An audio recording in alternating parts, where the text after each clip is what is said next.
Well, good morning or good afternoon, everybody. My clock shows straight up 12 noon.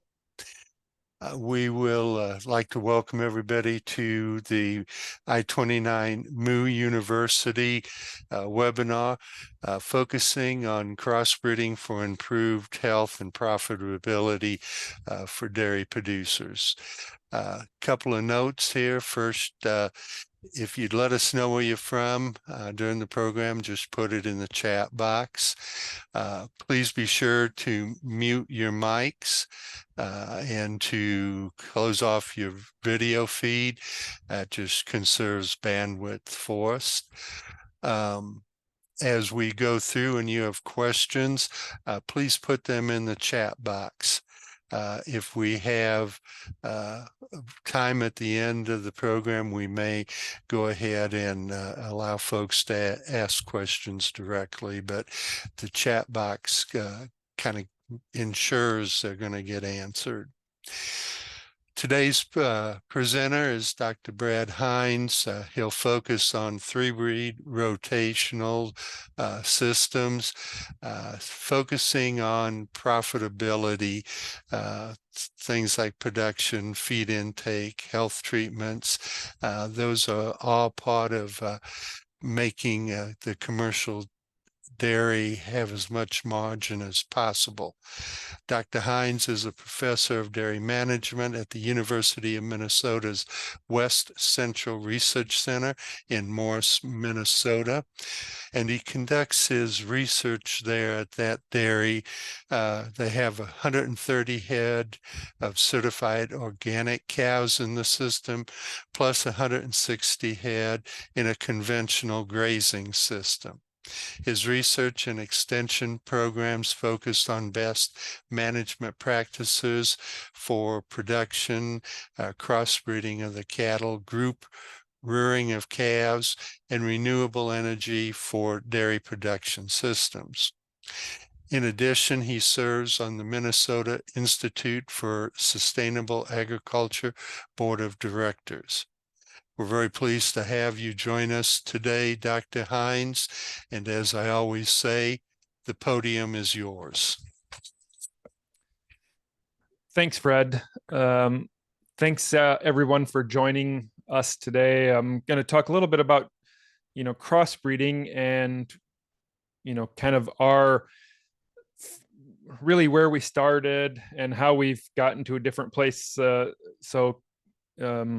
We'll take across a lot of different years here, but really, I think, when we start out, this is the cow that all dairy producers really want, early maturing. So, possibly getting to lactation greater or earlier than 24 months.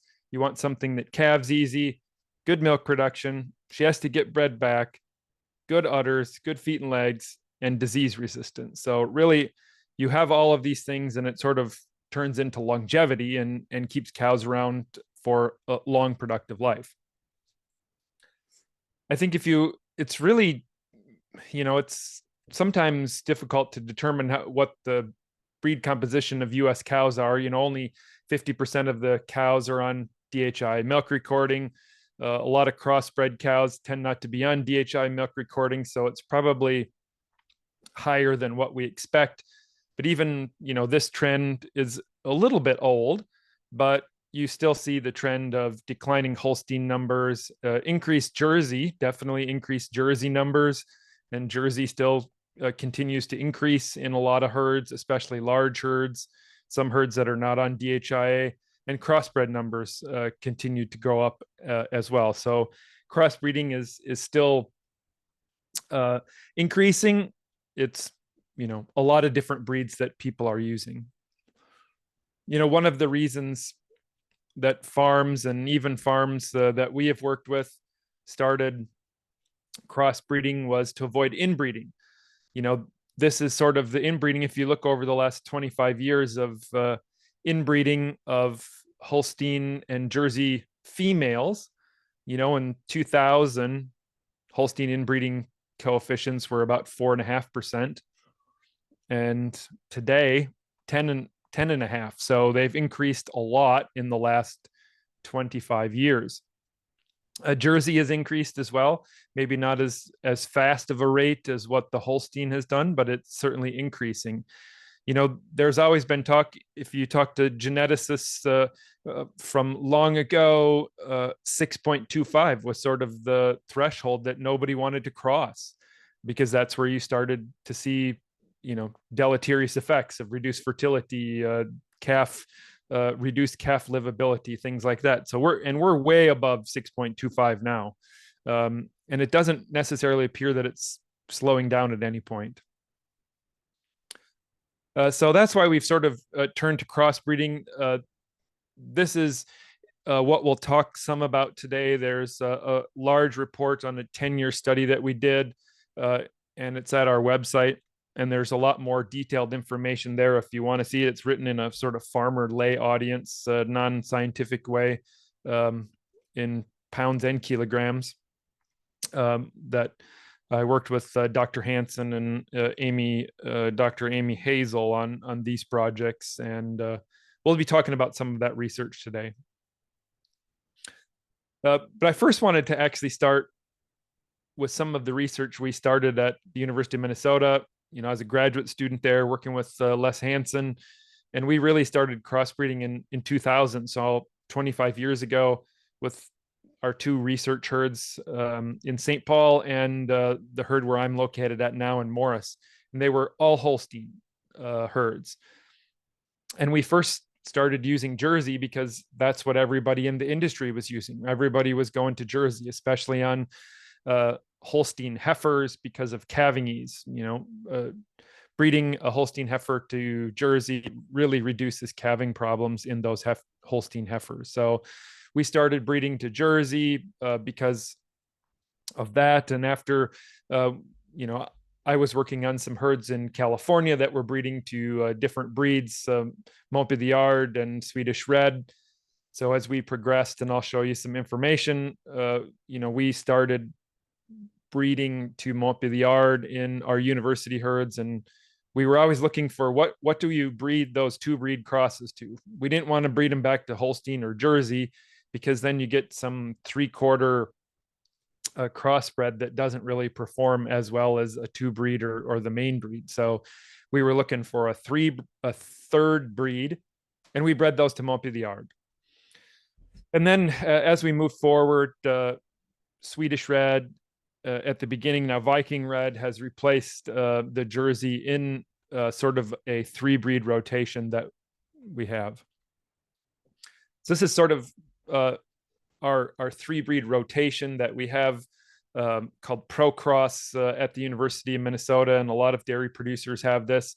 It's Holstein, Viking Red, and Montpelliard in some sort of rotation. So we need Holstein in the rotation. So and then we're incorporating these other breeds as well. One that we've also been working with here, at least at the university dairy that I'm at here in Morris, and we still do, is using Jersey, Viking Red, and Normandy, more for a grass-based production system.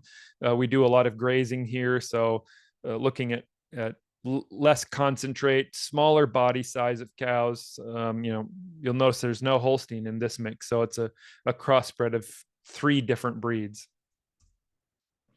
But we started out with a Jersey Holstein. This is one of our Jersey Holsteins from long ago. You can, really they've turned out a lot. They're mostly black. When you breed Jersey sire to Holstein, this is your typical Jersey Holstein cross.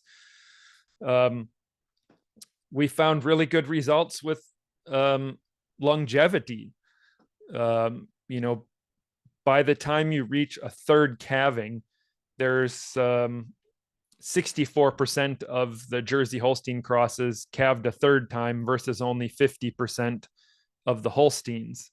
And so all these, albeit small numbers, but we still see a pretty good percentage, a higher percentage of crossbreds calving a 3rd time. And these were just the Jersey Holstein crosses.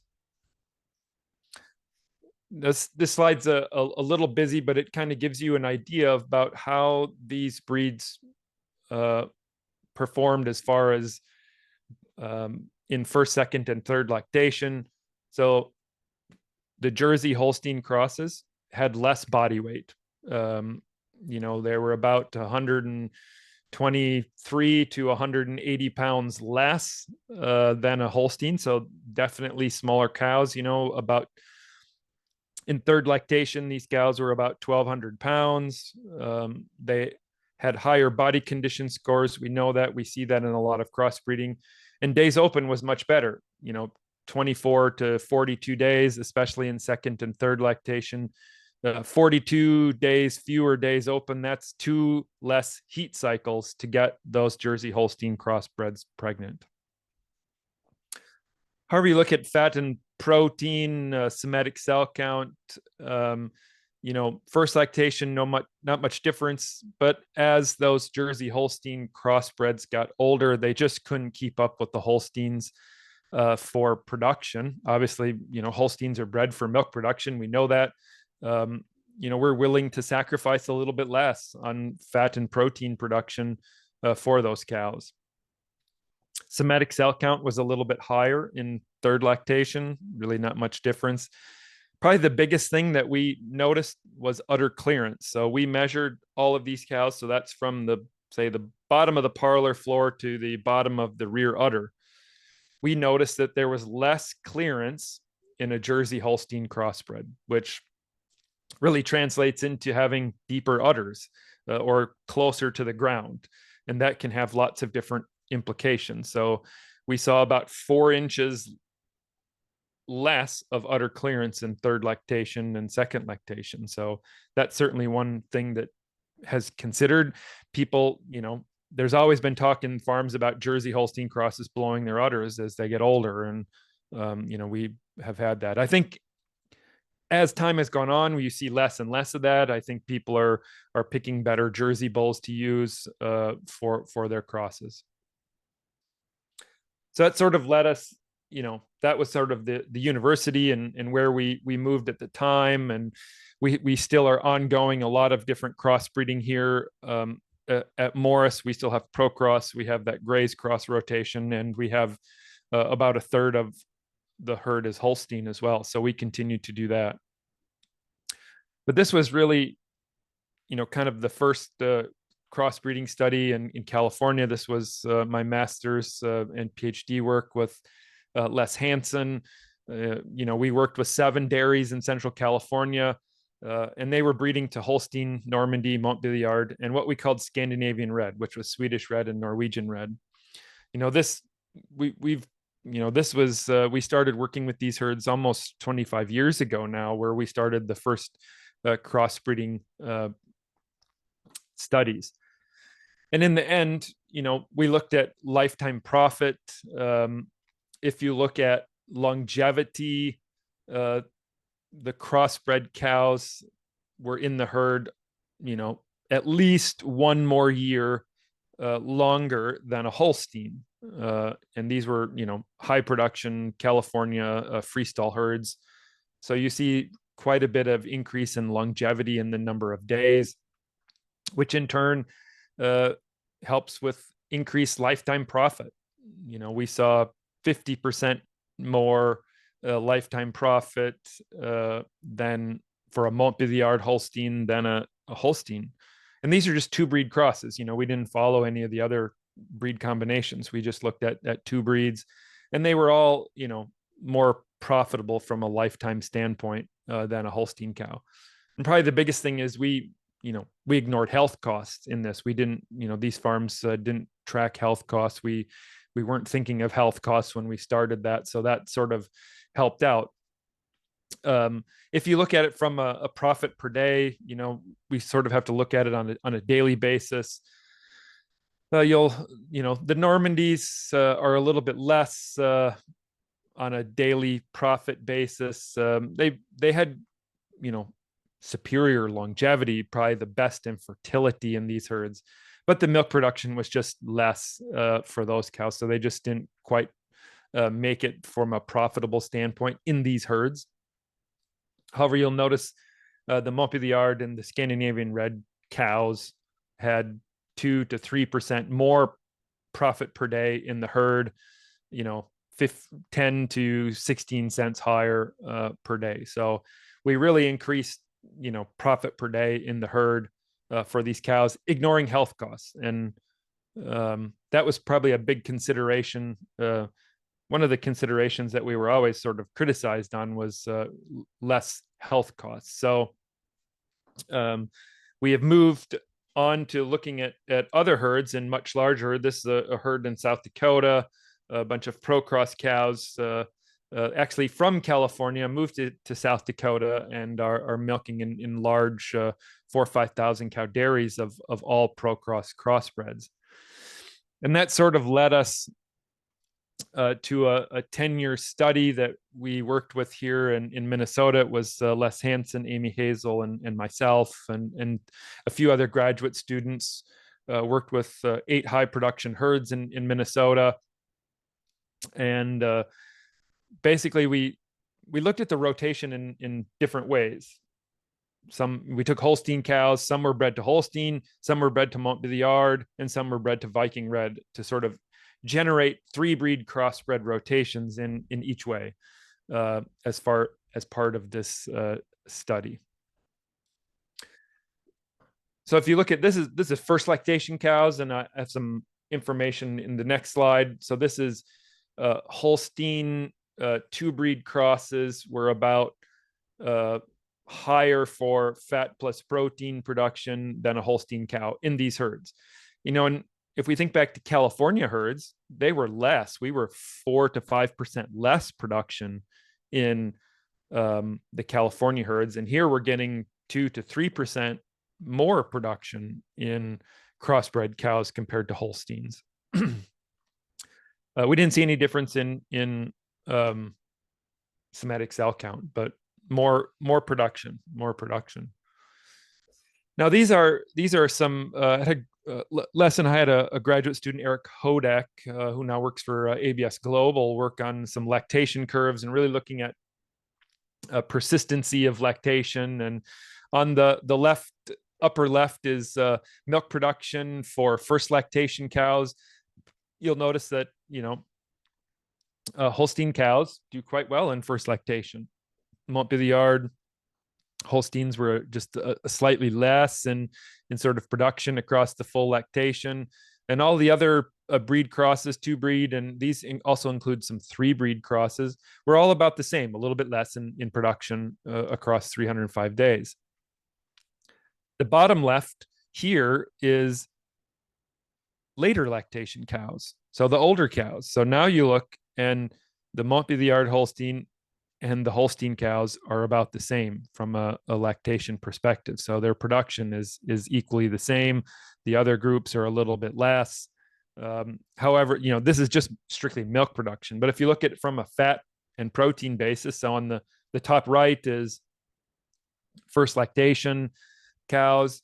Really, they're all about the same. And even, you'll notice that there's a 3 breed cross, and Montbéliard Holstein here in red are higher than a Holstein cow for fat plus protein production. So some of the crossbreds are performing much better than a Holstein in first lactation. We see that on the bottom right is with the older cows. Now you get the Montbéliard Holstein. Man, that 2 breed cross really does well. Has higher production, fat plus protein than a Holstein cow. The other groups are right in there with the Holstein as well. So there's really not much difference in production related to these crossbred cows. Some are a little bit less. I think, if we think about the California producers that I worked with, they're willing to accept 5% less or more production to have these cows perform in other ways besides production. And one is days open. So this is days open from these Minnesota herds.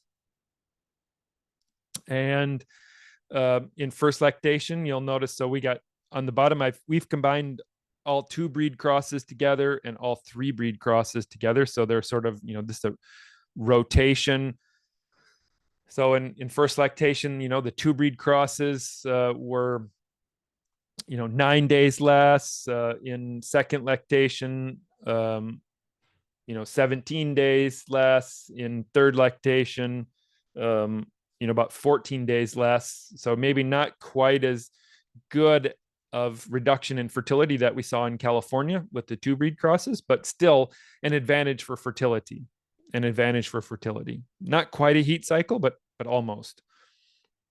And we see the same thing with the three breed crosses. We probably see even better fertility with those three breed crossbred rotations. Now we're getting almost we're getting almost a true heat cycle less in days open compared to the Holsteins. And these Holsteins, these were really good fertility on Holsteins. This is below national average for Holstein cows to have 127 days open, 135 days open for second lactation. These herds got their Holsteins pregnant too, but they got the crossbreds pregnant a lot faster. Now, if we think about health cost, these we really set out to really determine the true cost of these cows and looking at health cost. And that was probably one of the things that was missing from the California data was, we didn't have any health cost. And these are health costs. We had all these producers, they captured all information, all health treatments on these cows, Holsteins and crossbreds, to see what would happen. Well, in first lactation, so again, we have Holsteins, two breed, and three breed crosses. So the Holsteins in first lactation were about $43 per cow in health treatment costs. So, and the two breed crosses were 23% less than a Holstein. So they had less health cost. And we see that the three breed crosses, not much difference in first lactation. But in second lactation, now you'll notice a big increase in health costs for a Holstein, 75 to, average $75 per cow in health cost. That can be range from a lot of different treatments, but less in a crossbred, 30% less again. Third lactation, another increase in health costs. The older Holstein cows, they just cost a lot in health costs, $109 per cow in health treatment cost. And we see 20% less in these crossbreds compared to Holsteins, especially in third lactation. So the idea, crossbreds, yes, they still have some health treatments, but they have a lot less, and it costs a lot less compared to a Holstein cow. If you look at survival to second calving, the Holsteins were first lactation, about 80% of the cows made it. We're seeing a lot less. Obviously, longevity goes down. If you look at the crossbreds, 40%, almost 40% of the cows are surviving to third lactation. So we just see more cows surviving to later lactations if they're crossbred compared to a Holstein. Only less than 30% of the Holstein cows made it to third lactation. That's quite significant. And whereas 40% of the crossbreds made it to third lactation. So we're just seeing greater longevity of crossbred cows. Now, if you look at income, so this is sort of based on income of these, and we have, so it's compared out differently, Holsteins to two breed crosses, and then the Holstein contemporaries to the three breed crosses. Well, if you look at it from an income basis on production, the two breed crosses made more money on production, better calf value, and better cull value. So they had about a 1% increase in income compared to a Holstein, a two breed cross did. If you look at the three breed crosses on the right, you'll notice a little bit less income for production, but better calf value. So that's, bull calf sales, and better cull value. And I'll have some stuff at the end on cull value from our herd here. But so you make a little bit, more money in cull value. But the Holsteins versus crossbreds, you got about 1% less. So, almost a wash in daily income for these cows. However, it really comes down to expenses. Feed, obviously. So we calculated out, we predicted dry matter intake of these cows based on production and how much feed they would consume. And so the two breed crosses have, less expense related to feed, the lactation overhead. So this is, lights, some labor, things like that. Less replacement costs. That's a huge difference. 20 cents per day less in replacement cost. So that's, to raise a heifer. A little more expense in dry cows because they live a little bit longer. They have more dry periods. Here we get less health treatments, less breeding expenses. So you have about 35 cents less per day in expenses. So, which is about 3% less for a two breed cross compared to a Holstein. Kind of follows the same thing with three breed crosses. You see less feed expense, less overhead. Here's that replacement cost, less replacement cost for a crossbred. We know that replacement costs are really expensive.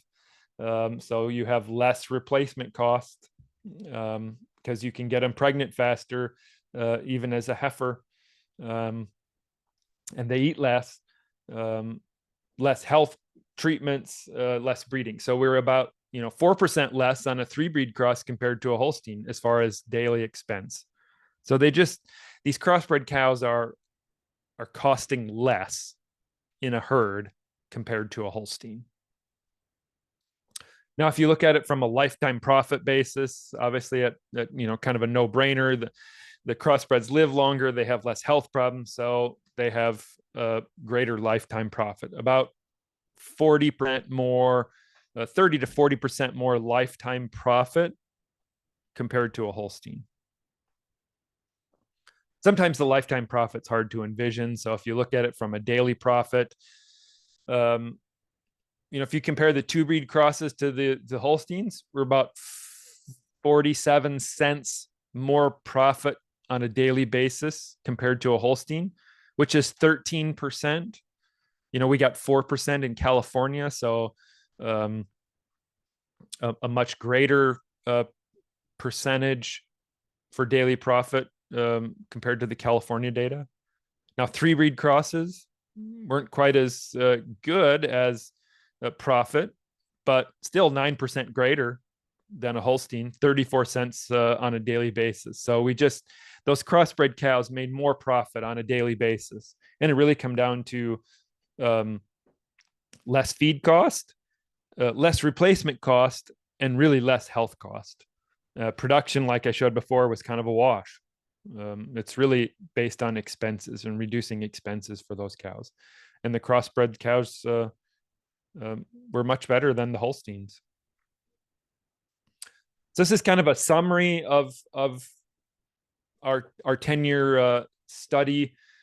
If you look at it, the two breed crosses had a little bit higher production level. They had less stillbirths. So we didn't talk about stillbirths, but they had less stillbirths, almost 3% less stillbirth. First service conception rate was 7% greater. 12 days on average, fewer days open, 23% less health cost, less death loss, had 158 days in the herd greater. And so daily profit was about 13% higher. If you think about the three breed crosses, so they had less production. We know that less production for those cows, but they had less stillbirth. They had, higher fertility, higher first service conception rates, less days open on average. So that was good. 17% less health treatment cost, less death rate, and longer longevity, more days in the herd, which equated to about 9% greater daily profit. So when you really try to figure out the profit, it's more than just production. We don't really think about some of these other things, stillbirth, fertility, health treatment, death loss, that all adds up in the future. So it's really, and trying to get away from production is everything can be difficult, I know, because that production is where you get the income, but you also have to reduce your expenses. And I think there's a lot of advantages for crossbreds in reducing expenses on farms. So that was that. So what about feed efficiency? We talk about feed. Feed is one of the highest costs in producing milk, especially in heifers. But what about feed efficiency? So we've looked at feed intake a lot in our University of Minnesota herd. I have a few studies here. The first study was one that I did a long time ago. This was Holstein and Jersey Holstein crosses. So we looked at feed intake of that, no difference in feed intake, no difference in milk production. So, feed efficiency was about the same for a Jersey Holstein compared to a Holstein. The second study there, Amy Hazel in 2013, this was Montbéliard Holstein and the 3-breed crosses compared to a Holstein. Really, again, we didn't find any difference in feed intake, no difference in production. So feed efficiency was about the same for those cows. And those were really 2-breed crosses from when we first started these studies. However, Brittany Shanka in 2019. So this was Holstein cows versus 3-breed crossbred cows. And there we found less feed intake. And this was across about 150 days of the lactation, the first 150 days. So a crossbred cow ate less than a Holstein cow and had the same production. So you probably know which one is better from a feed efficiency standpoint. And that study was the crossbreds. This was Brittany's research looking at feed efficiency and looking at income over feed cost. And we looked at Holstein and the Procross cows in our St. Paul campus dairy. If you look at income over feed cost in first lactation, so that's primiparous cows, first lactation cows was about 6% higher and about 34 cents greater income over feed cost for a crossbred cow, Procross crossbred cow compared to a Holstein. If you look at the later lactation cows, was about the same, 7% greater income over feed cost, because those crossbred cows, they ate less feed and had the same production. So if you eat less feed and have the same production, you have greater income over feed costs, and about 60 cents per day for those later lactation cows, which is a lot of money. 60 cents times a lot of cows. If you have a lot of cows, that's huge. That's huge dollars. So we also looked at feed efficiency in another study. This is Glenda Pereira. She's now at the University of Maine. Looking at. So the question was looking at high fiber diets, because does a crossbred cow need a whole bunch of grain and concentrate to make milk? And so we compared a traditional diet, alfalfa, corn silage, lots of grain, lots of protein, compared to a higher fiber, lower starch diet. So less grain, less protein, concentrate in the mix compared to the traditional diet. And we did this for Holsteins and Procross cows in each one. So this first column here, this is Holstein versus Procross been fed a traditional diet. We didn't find any difference in dry matter intake. So this is kind of, the standard diet that we fed a long time, similar milk production. So not much difference in feed efficiency when fed this traditional, what we would say traditional typical diet found on dairy farms in the upper Midwest. If you look at high fiber, low starch, you'll notice that the no difference between the Holstein or the Procross for those diets, same amount of production. However, an interesting fact, if you look at it, is that the Holstein cows fed a high fiber diet ate less than the Holstein cows fed a traditional diet with the same amount of production. And the crossbred cows fed a high fiber, low starch diet ate less than a Holstein cow fed traditional diet. So with the same amount of production. So really it's about, these cows fed a high fiber, low starch diet, ate less on a dry matter basis compared to cows on a traditional diet. And if you look, so no difference in production. So really these cows were more efficient. We looked at, this was sort of RFI. It's a, people can select for RFI or feed saved in genetic evaluations today. People are using feed saved. So we calculated RFI, which is residual feed intake. It's basically the amount that we, it's kind of the difference between the amount that we would expect the cow to eat compared to what she actually consumed. So basically anything above the black line are cows that ate more than what we expected them to. Cows below the line ate less than what we expected them to. So you'll find that more Holstein cows ate more than what we expected them to on a traditional diet compared to cross cows on a high fiber, low starch diet. So they ate less than what we expected them to. So it's the cows. So the cows basically above the black line are inefficient cows, and the cows below the line are efficient cows. And you see across all, there's some Holstein cows that are pretty efficient. They eat less than what we predict. And there's some crossbred cows that eat more than what we predict they will. But on average, it seemed like the crossbred cows fed a high fiber, low starch diet consumed less than what we expected. And that follows a lot of things, that's less money that you have, less feed cost for those cows. If you look at production, no difference really. Oops, I went the wrong way. There we are. One last sort of subject I want to touch on is sort of cull cow value. I think we don't really think about, especially right now, holy smokes, cull cow prices are really high. And so really thinking about cull cow value, end of life, what happens at the end is a consideration that we need to think about too.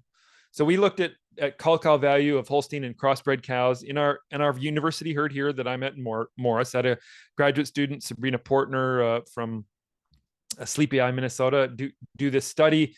And so we looked at reasons for disposal. So what cows were culled for. And we had 4 groups. So this was a control Holstein. These are a 1964 Holstein group that we still maintain at the University of Minnesota here.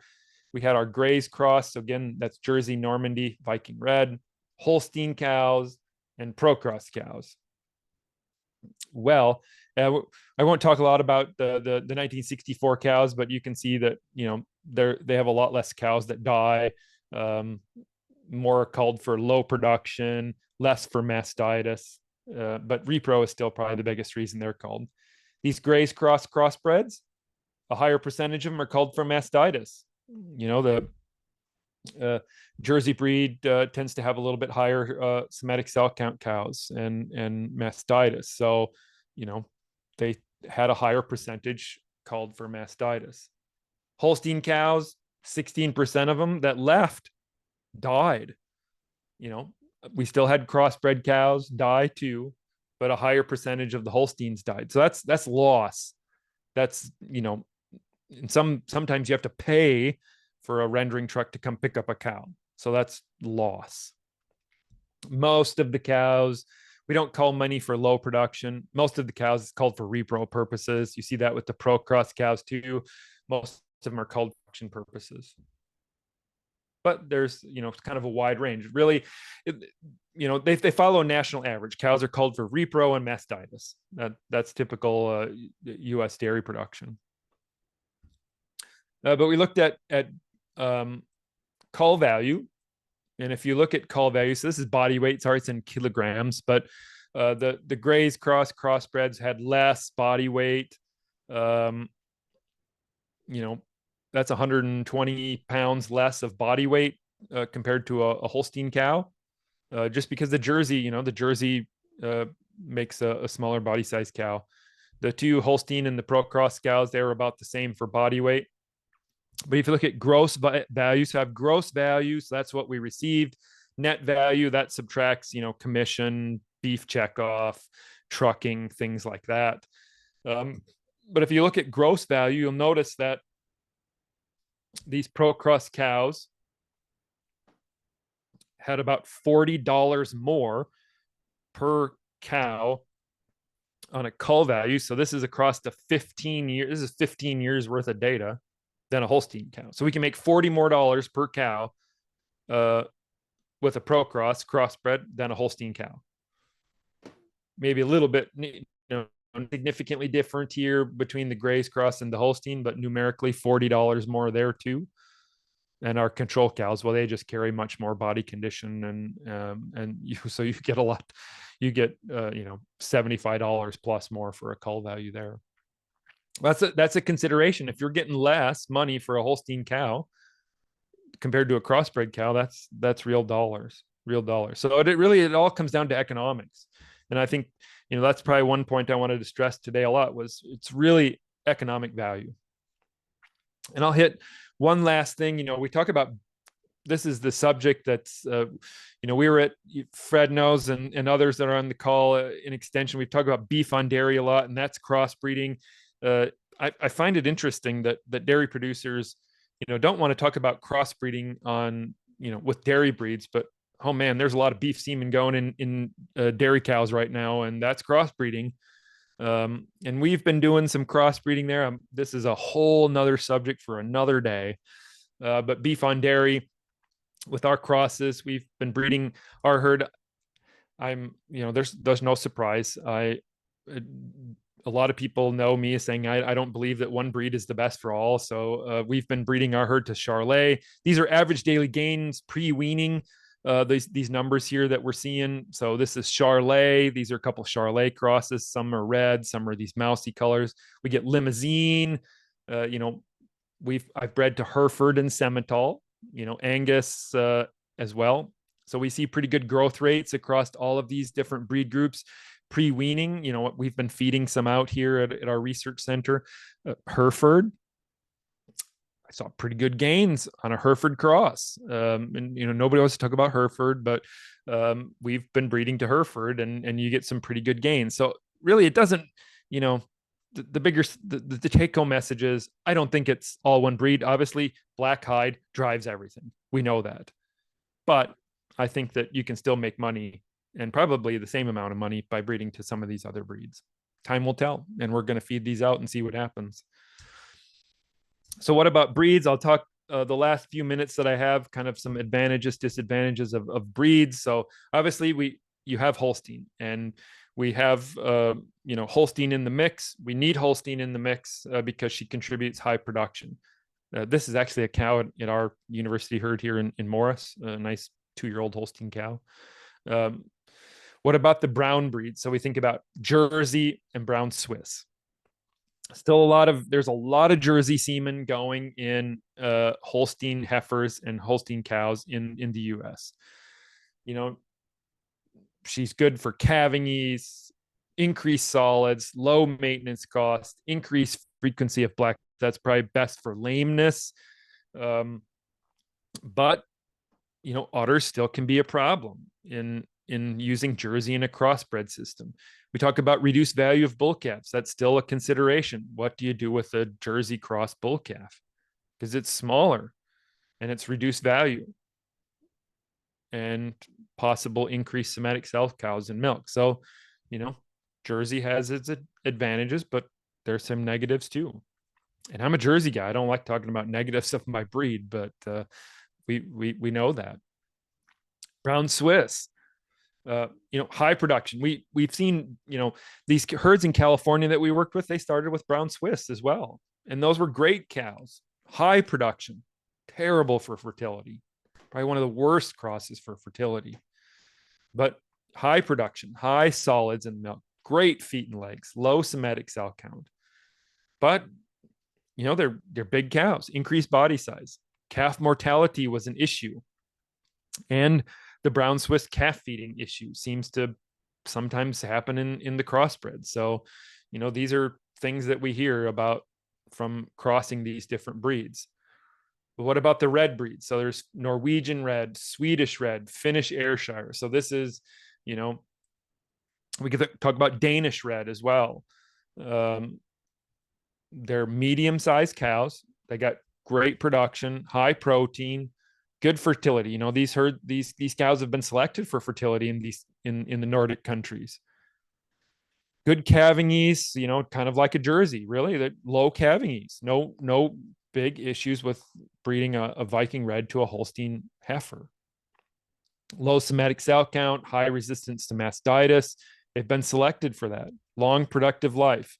In the past, Norwegian red had large dose of Holstein Friesian, which might reduce heterosis. But there's a lot of Norwegian red being used in the US too, from a crossbreeding standpoint. And they have a lot of these advantages. What about the European, what we call Alps breeds? Montbéliard is a dairy breed in France.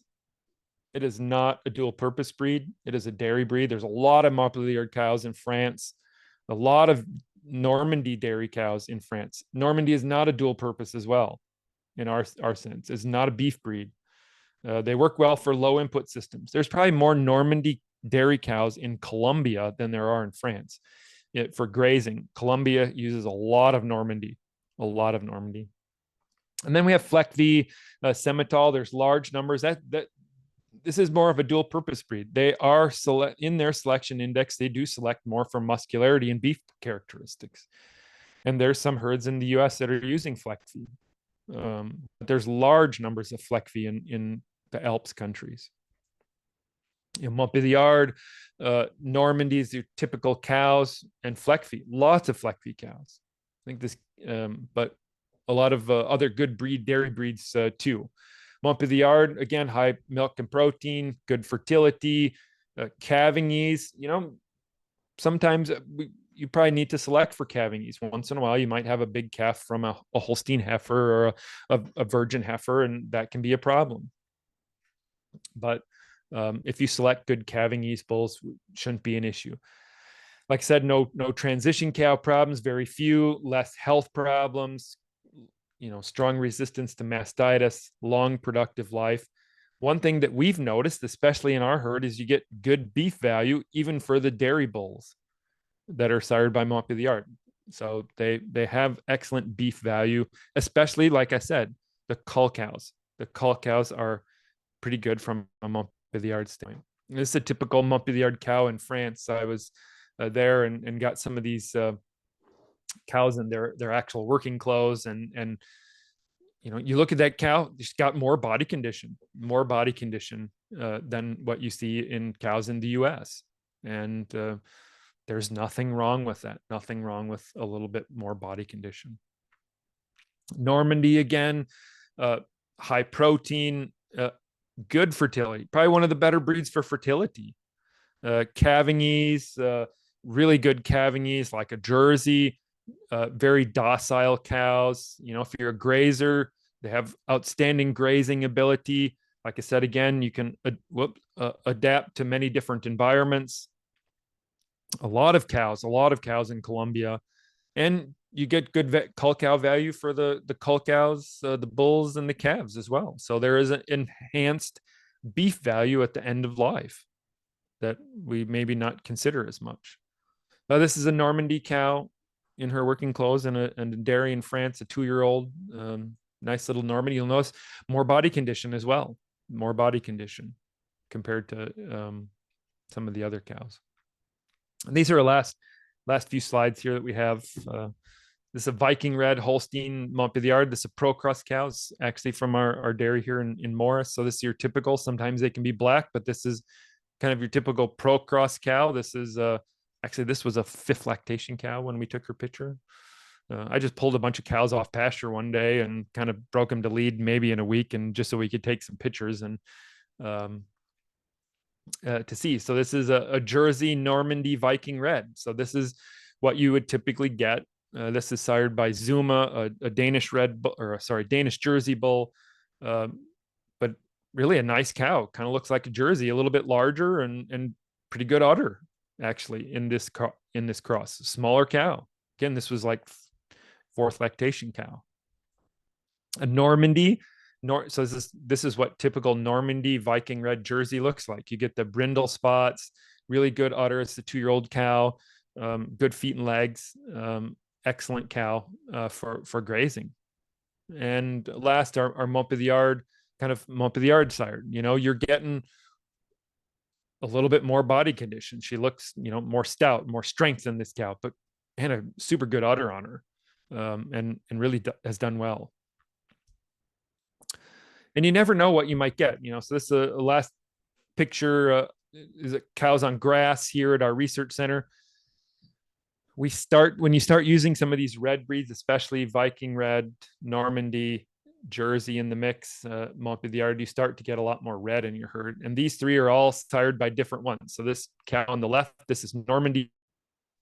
The cow in the Viking Red sired, and the cow on the right is Montpellier sired. So you can't really tell what you're getting when you start using a lot of these breeds. All red cows sired by different breeds. So to sort of finish up here, kind of these are the important points that we've always recommended in our stuff, as crossbreeding is a mating system that complements the improvement of breeds. We think that you should select the best AI bulls within a breed to use. And I talk AI, you need to use AI bulls to increase genetic improvement. And heterosis is what you get on top of genetic improvement. We think we get 3% for some of the breeds, 10% for maybe those Alps breeds, the Montpellier, for production, like we showed in the Minnesota data. And you see advantages in fertility, health, and survival, which are huge. So kind of the recommendations that we have is we should use 3 breeds to optimize hybrid vigor. 2 breeds in a flip-flop system limits hybrid vigor. And that's where hybrid vigor is where we see the advantages in fertility, less health cost, all of those, less feed cost. 4 breeds sort of limits the influence of individual breeds. Some farms have used 4 breeds. It can become complicated quite quick.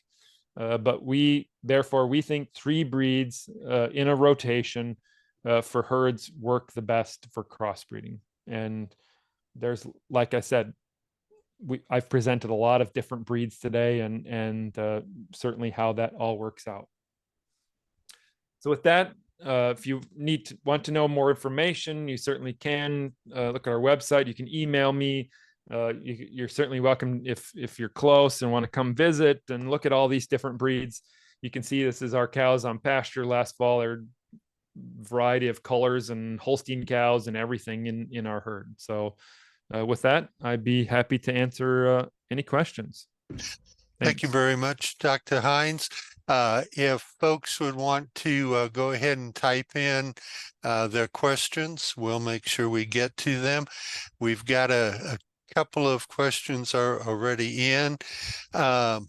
You'd mentioned longevity, and in your charts there you showed, did I read them right, that there is some differences between the Pro Cross and Grays Cross longevity?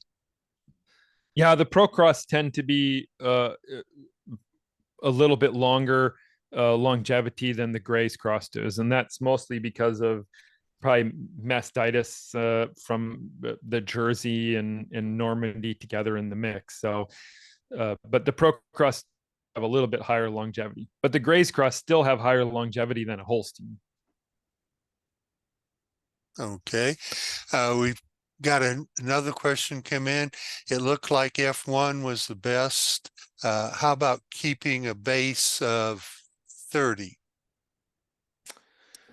Well, that's a good question. We hear that a lot. You know, the F1 cross, the two breed cross, man, they are good cows. You can't deny that. That is whatever, you know, because you get a huge boost of heterosis right away. There have been some people that have really talked about, you know, keeping a base of two breed crosses, and that might be an option for some herds. Some people have talked about just putting embryos in, so you have a, you know, you create two breed crossbred embryos, and so you're just putting embryos in cows to just generate perpetual two breed crosses, and that's certainly a possibility to do that. And I think there's nothing wrong with that. It takes a little bit more thought and maybe some more management, but certainly keeping a two breed crossbred herd like that would, there's certain advantages that you would have to do that.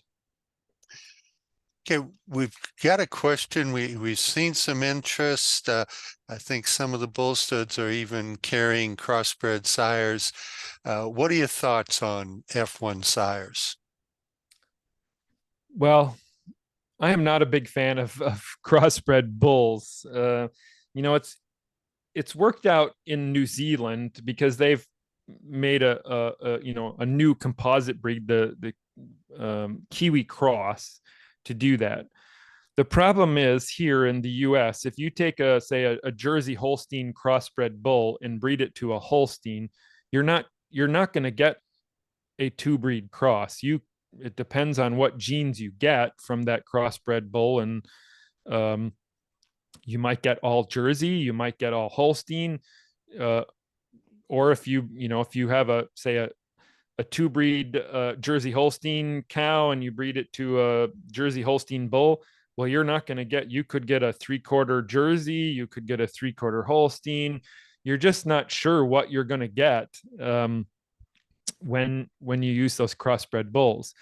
And I also think their genetic evaluations are out on those crossbred bulls. And I think, you know, if you look at PTAs for, we could talk net merit, they're much better for, you know, purebred bulls than they are for the crossbred bulls. So I think, in my mind, I think the crossbred bulls sort of do a disservice to crossbreeding compared to using the purebred breeds. Jim, I'm going to have you unmic and go ahead and present your questions.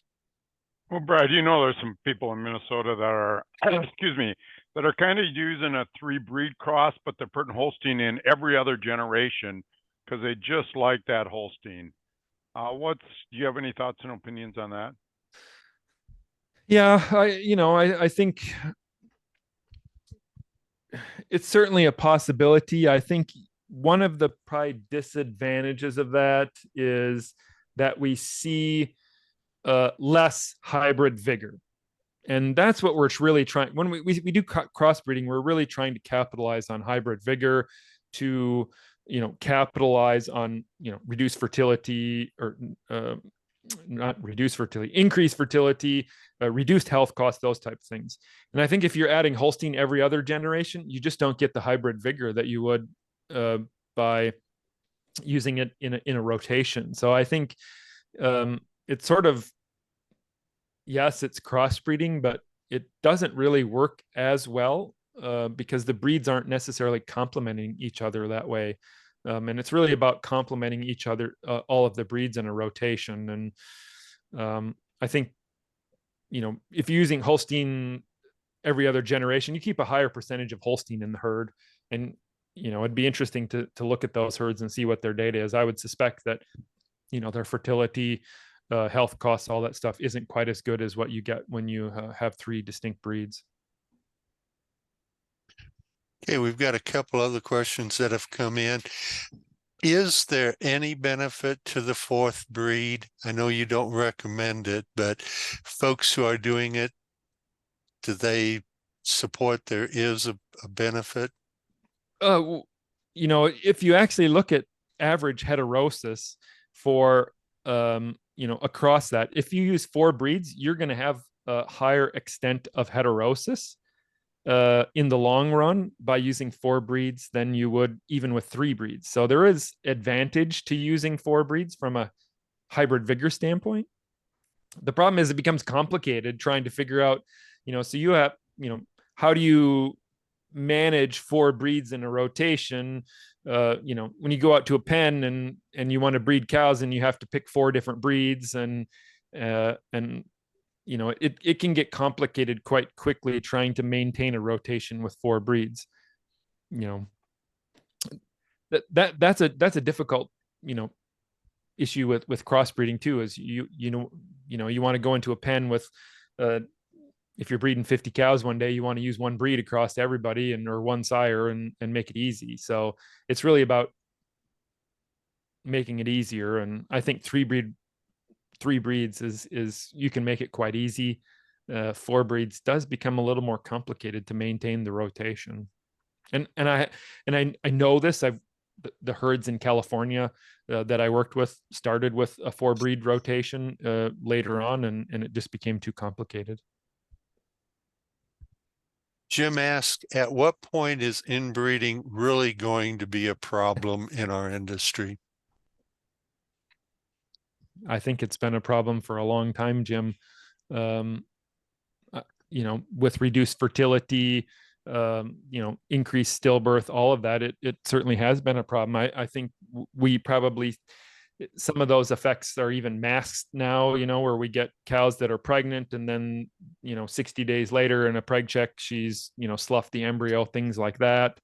You see inbreeding, we are seeing more sort of, what would I call them? Genetic defects or, haplotypes showing up, is this, new calf issue in the Holstein breed, is that related to inbreeding? Quite possibly. So I think we're sort of, we're seeing a lot of these issues pop up now, and I suspect we'll start to see even more as inbreeding goes high. And I think we're kind of past the boat with the inbreeding. It was a problem a while ago, and I think it still is an issue today. Not very many people are talking about it, though. One of the things you pointed out is that it costs less to raise up these crossbred heifers. So should producers be pushing for cheaper rates on crossbreds that are being farmed out to heifer growers? Yeah, that's a great question. Quite possibly, they eat less. The crossbred heifers are going to eat less. They get pregnant faster. Although, you would have less days on feed, less days to get that heifer into the lactating herd. But it might be an advantage. And I think if you talk to some farmers, they'll tell you that their crossbreds eat less, and it's, they're cheaper to raise compared to a Holstein just because of the less feed costs. So certainly that might be an advantage, is to cost. Certainly it would cost less to raise a crossbred animal than it would a Holstein. And you have to consider all of those costs, not just feed costs, but fertility cost, health cost, all of that. And I didn't cover any of that today, but there is a lot of those advantages that we see in the lactating cows, you also see in the heifers. Okay. Do you think that a Holstein breed is changing enough? Cows are getting pregnant quicker and these things, that at some point the change in the breed will minimize the importance of a crossbreeding program? That's a good question. We do hear that a lot, that, we can select within breed. There's, there's good bulls within the Holstein breed. I just think, and some of the, some things that I think are, although fertility seems to be improving, we spend a lot of money and a lot of management on fertility. If most farms, a lot of farms have activity monitoring systems where they're able to get cows pregnant much better. And using a lot of sync programs has helped improve fertilities on farm, and management has improved. So some of those things have really helped the Holstein. And even in the data that I showed, those Holstein cows got pregnant really did well. The fertility was great on those Holsteins. The crossbreds just did much better. I think, at some point, I think the crossbreds do better. And even in those high production environments, I'm not convinced that we can select our way out of it in any of these breeds and improve the fertility. I think, if you think about commercial milk production, I think it will go crossbred into the future as inbreeding goes up, and we're going to start seeing, at some point, fertility is going to go down and decreased health, all of that because of inbreeding. And I think we won't have a choice except to do crossbreeding.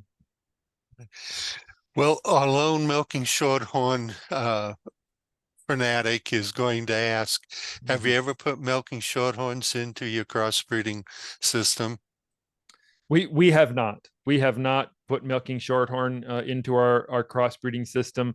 I know some farms have. A lot of grazing producers that I've worked with have put milking shorthorn in because of smaller body size, good high fat and protein, and I think there's a possibility in any sort of management. I think one of the reasons that we didn't use milking shorthorn was just probably lack of genetic improvement and selecting of good bulls for breeding these other breeds. Well, thank you very much, Brad. We'll take just a second here. If anybody's got a quick question, they can unmute and ask it, or they can type it in. Okay, not seeing anything coming forward. Thank you again, Dr. Heins, for presenting this information. We had a lot of data to digest. Want to remind folks that this will be on our website, the I-29 website, probably within about a week or so, if you're interested in seeing parts of it again. And look forward to having folks come back for our next program, which will be in June, and it's going to be building dairy facilities design in a changing climate. So again, thank you, Dr. Heins. Thank you for the folks who attended. We'll look forward to seeing you next month.